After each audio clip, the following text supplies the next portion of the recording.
সুপ্রিয় দর্শক, রাজ টাইমলেস এক্সপ্লোরের পক্ষ থেকে আপনাদেরকে অসংখ্য শুভেচ্ছা জানিয়ে শুরু করতে যাচ্ছি আরও একটি নতুন ভিডিও। দর্শক, আজকে বাংলাদেশের প্রত্যন্ত অঞ্চলের কাগজা জাতের চায়না লেবু চাষ সম্পর্কিত একটি ভিডিও নিয়ে আপনাদের সম্মুখে হাজির হয়েছি।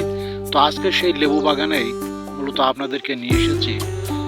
তো লেবু বাগানে ঢুকতেই সে চাষি ভাইয়ের সঙ্গে দেখা হলো।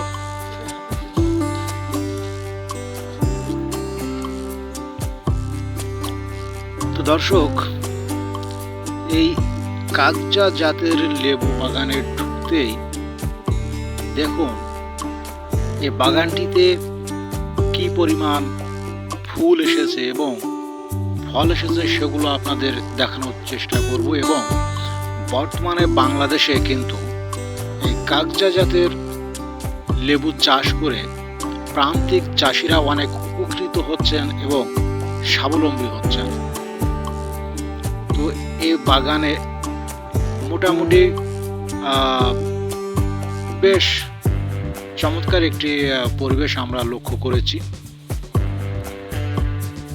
এবং এখন যেহেতু সিজন না, তারপরেও বেশ কিছু ফুল আমরা লক্ষ্য করলাম যেগুলো পরবর্তীতে বড় বড় লেবুতে রূপান্তরিত হবে। সম্ভবত এখানে কীটনাশক দেওয়া হয়নি।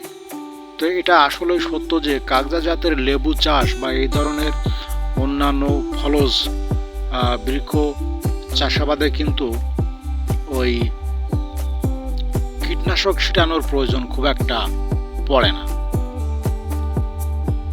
তো লেবুগুলো আমাদের দেশের কাগজি লেবু বা পাতি লেবু বলেন, সেই লেবুর তুলনায় কিন্তু অনেকটা সাইজে বড় এবং পাকলে ঠিক হলুদ বর্ণের রং ধারণ করে এবং বাজারজাতকরণের ক্ষেত্রে প্রচুর অর্থনৈতিক মুদ্রা কিন্তু অর্জন করা সম্ভব হচ্ছে বর্তমানে। চলুন দর্শক, আমরা দেখি যে বাগানটিতে কেমন এই লেবুর ফলন এসেছে। দেখুন, এখানে একটা বড় সড়ো লেবু আমরা দেখতে পেলাম। পাশাপাশি এই লেবু বাগানেই দু একটি পেঁপে গাছ আমরা লক্ষ্য করছি, যেখানে দেখুন গাছেই পেঁপে পেকে রয়েছে।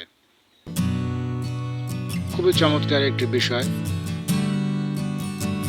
যে এমন বাগানে দু একটি পেঁপে গাছ রোপণ করার ফলে যে পেঁপে হয়েছিল সেই পেঁপে দেখুন প্রাকৃতিকভাবে গাছেই পেকে রয়েছে, যেগুলো অত্যন্ত পুষ্টিকর। তো শুধুমাত্র লেবু বাগানে যে লেবুই চাষ হবে এমনটি নয়, লেবু বাগানের পাশাপাশি অন্যান্য ফলজ বৃক্ষ চাষাবাদ করা যায়। তো আমরা বেশ কিছু কাগজা জাতের লেবু দেখলাম, সাইজে অনেকটা বড়। তো বন্ধুরা, ভিডিওটি ভালো লাগলে অবশ্যই লাইক, কমেন্টস এবং শেয়ার করবেন। পাশাপাশি চ্যানেলটি সাবস্ক্রাইব করে আমাদেরকে সহযোগিতা করবেন যেন এমন নতুন নতুন ভিডিও আপনাদের সম্মুখে উপস্থাপন করতে পারি। তো বন্ধুরা, দেখা হবে নতুন কোনো ভিডিও নিয়ে আবারও। ততক্ষণ পর্যন্ত সবাই সুস্থ থাকুন, ভালো থাকুন এই আশাবাদ ব্যক্ত করে আজকের ভিডিও এ পর্যন্তই। সবার সুস্থতা কামনা করে শেষ করছি। ধন্যবাদ সবাইকে।